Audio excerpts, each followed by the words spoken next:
We've got Jamie Finn with us in studio. How are you? Yeah, good, thanks. Thanks for having me. Reflective mood as well. Yeah.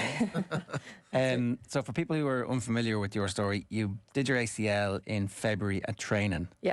Was it non-contact? Was it a... Yeah, it was with the Irish team. We were training in Italy. Yeah, non-contact, just kind of running up to press one of the girls, and she went one way. I tried to go that way as well, and yeah, my knee just went in. And do you know straight away, because it's non-contact? And Yeah, like I heard a pop, so I think that was the main thing. Like, you know, Right. it wasn't good news Yeah. if I heard Was it that. very sore? Like, it was sore, but it's kind of weird. It was sore initially, heard the pop, and I couldn't lift my leg off the floor. Then went off to get the scans, and the pain really kind of dies off. And so I was like, oh, maybe this it's is okay. okay. Yeah. But then when you speak to a lot of people who've done it, it's That's similar. common, yeah. It's some crazy. people walk, Yeah. get up and walk off and think, I'm going to be okay here. Yeah, And and some people play on as well. Was it grass or astro? Grass. Yeah, so it wasn't the fault of the surf surroundings. No, yeah. It's when you go one way and like kind of one Knee goes the goes other. in, yeah. And so immediately that happens and it's diagnosed. What do you feel? Honestly, I don't know. Like, the doctor and physio just came, but I knew, you know, it was just them confirming the news. Like, it was heartbreaking. I was just like, why me? Like, after everything I've been through, like, why did I get this injury? And it was tough. How long does that last? Are you still in the middle of that? Probably. No, like, I think once I got the operation, I was like, right, let's get into the rehab now. And I think that's when it's like, okay, I have this. There's no point dwelling. There's no point sitting here and dwelling on it. Like, so got the operation, got everything rolling. Yeah. Because there are, not to be ridiculous about this, but there are good ACLs and there are bad ACLs. The ones where you need to wait a month or 2 months for the swelling to come down. Yeah. Someone has come out and taken your knee out. Yeah, and That mine. gets- Mine was like, so thankfully I only done the ACL. I tore the ACL. Like, other people do a lot of things within the knee as well, which requires a brace and stuff. Whereas mine was just ACL on crutches for 2 weeks and then let's get going. So yeah, I was lucky in that sense. When you're talking about everything that you've been through, missing out in the World Cup squad, is that what you were talking about? Yeah, that was probably the main thing. Yeah. And so you come back from that stronger and better and more determined than ever. Yeah, and then this happens. Yeah. Yeah. Did you make peace with the World Cup thing yet?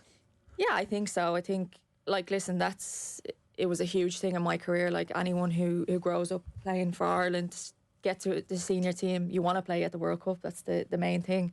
So yeah, not to make it was fairly difficult for me, and then even more difficult to go over and be involved and not be involved at the same time. So that's the other side of this that maybe people are slightly unfamiliar with. You travel, and I presume you get all the gear and you're part of everything and you're rooming with everybody and you're training all day, every day, and then the squad gets named and the team gets named and you're not even allowed to be a part of that. You're kind of almost, you're there but you're semi-invisible. Yeah, that's basically it. That's it in a nutshell. Like, I was basically a player but didn't get to step foot on the pitch, and that was it. How do you deal with that? So do you go, like, say you think in your head, okay, I've been wronged here, right? I deserve better. But do you then go around looking for people to agree with you on that, or do you, like, how did you? Because it's hard to process that, and it's not like you're playing a pub team. This is in the public glare as well, like. Yeah, it was a very difficult situation because obviously it's a team sport, and Exactly. the girls are at a World Cup. Like, I'm not gonna sit in the corner and kind of cry about it because I agreed to go and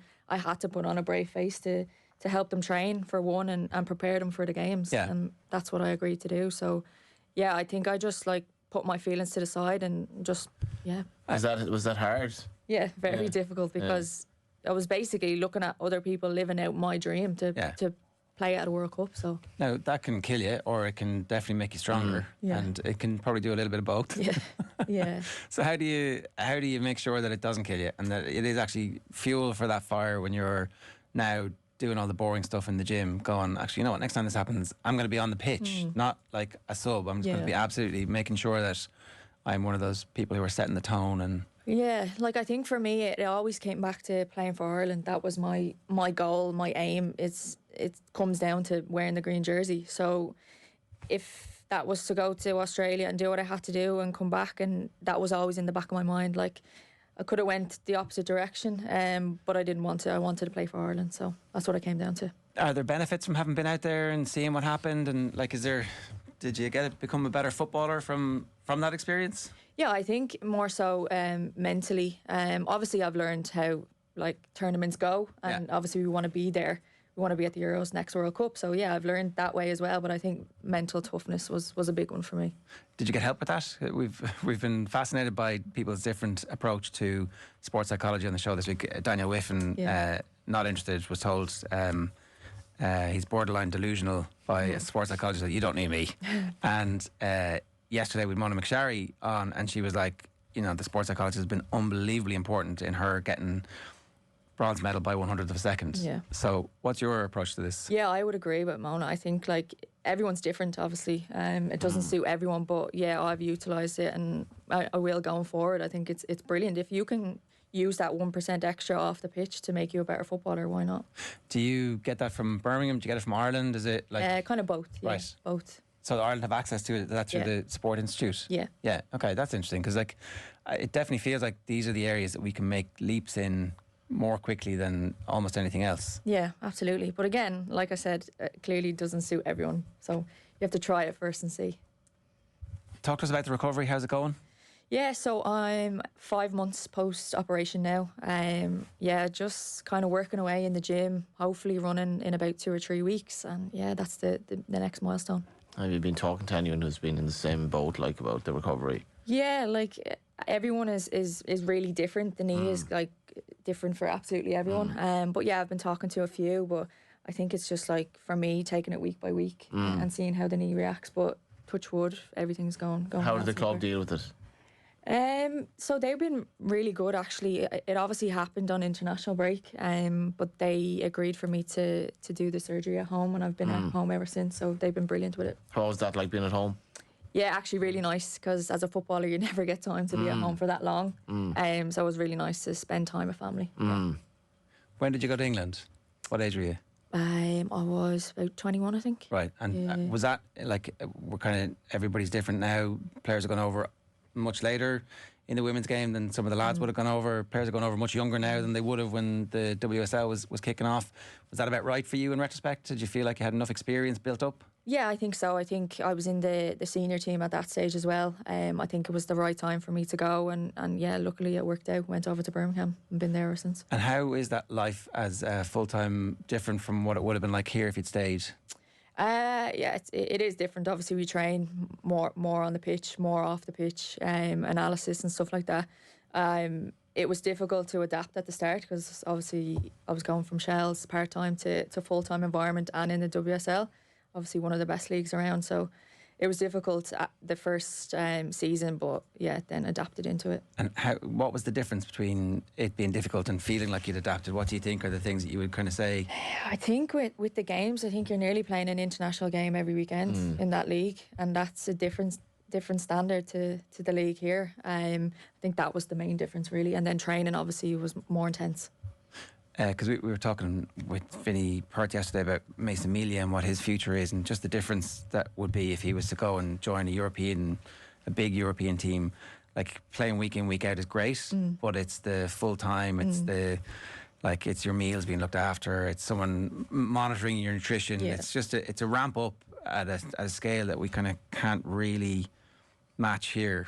It's definitely doable if you have the right people and the right environment around you to support you. I was lucky when I went over. There was, I think, maybe 4 or 5 Irish girls there at that stage. So, like, that's really important off the pitch to settle in and stuff like that. So, and in terms of what we could do for the players here in Ireland to try and make sure that the gap from the National League here to the WSL or the Championship isn't as pronounced, what do you think now, knowing everything you know, would be the best thing that we could do?